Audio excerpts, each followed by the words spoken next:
What's going on, YouTube family? Welcome back to the channel. If you're new to the channel, please don't forget to like and subscribe, and be sure to follow me on Instagram, Facebook, and Twitter at Logical Perspective. Also, if you enjoy the content, please consider supporting me on Patreon to help me provide bigger and greater content. Any support amount is greatly appreciated. All links will be provided in the description below. So a very interesting and eye-opening story today. So apparently, when you don't get enough sleep, your brain actually starts to eat itself. Yeah, you heard that correctly. So a new study has discovered that sleep deprivation actually causes the brain to feed off its own neurons and synaptic connections. Now, neurons are the fundamental units of the brain and nervous system, the cells responsible for receiving sensory input from the external world, for sending motor commands to our muscles, and for transforming and relaying the electrical signals at every step in between. And a synaptic connection is the point of communication between one neuron and a neighboring neuron, muscle cell, or gland cell. It is the site where virtually all important brain activity emerges. And research has established that among its many functions, the synapse plays an important role in learning and memory. Now, neuroscientist Michele Bellisi from the Marche Polytechnic University in Italy led a study examining the brain's response to poor sleep habits using well-rested and overtired mice. So the group of mice in the study were given different amounts of sleep, ranging from 8 hours and some being forced to stay awake for 5 straight days, according to the study. Wait, 5 straight days? Those poor tired rats. Now, a little background. During sleep, glial cells or astrocytes, which are supportive cells in the central nervous system that surround neurons and provide insulation and support between them, they actually clear the brain of old and unused synaptic connections to rejuvenate the brain.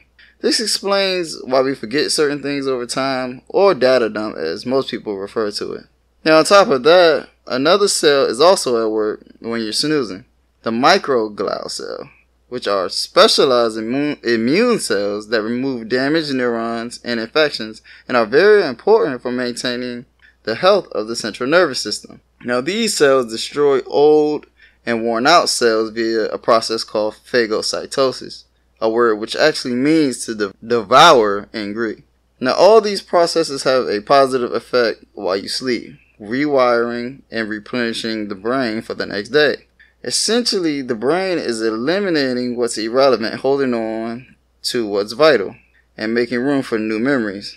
However, when you stay awake, the cells actually go into overdrive and start hurting the brain instead. The study found that the sleep-deprived mice had more active astrocytes, as I mentioned earlier. They had more astrocytes at work than the well-rested mice, which means the brain appeared to begin eating itself, or essentially doing too much renewing, rewiring, and replenishing. The best example to describe this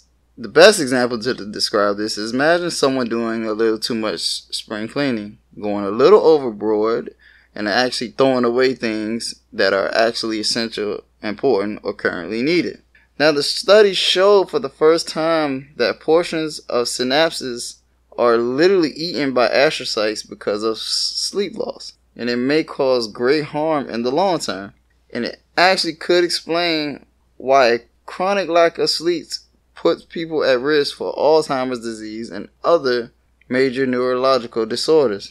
Now, studies show a scary 40% of Americans sleep 6 hours or less a day, according to the U.S. Center for Disease Control and Prevention.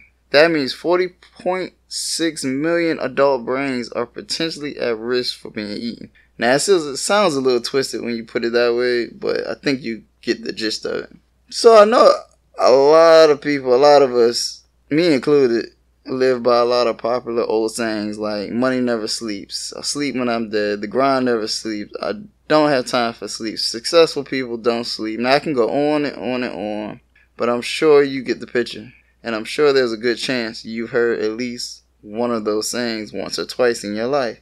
But this is actually a good example that you really need adequate sleep. And the fact is, it's really something that should be a top priority in your life. And you can clearly see now what happens when this is not the case. The fact is, your body at its peak is a very intricate, well-oiled machine. And just like any quality of machine we have in life, it requires certain maintenance, certain care, and most importantly, rest.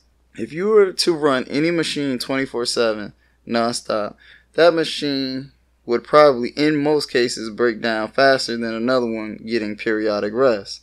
So let's make it a point of interest from now on, or even a challenge, to get adequate rest, to get the necessary sleep we need, to wake up refreshed, and be the best we can be. Be the best version of ourselves, and be as successful as we can possibly be. But that all starts with getting adequate sleep and adequate rest. So this was an interesting story. I felt obliged I had to share it with y'all. Please leave in the comments below what y'all feel about this story. I love interacting with y'all.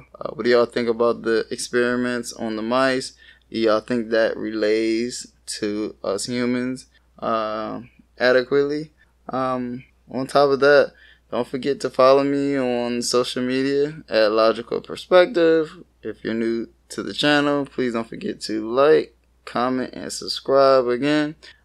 Thank you for listening, and until next time.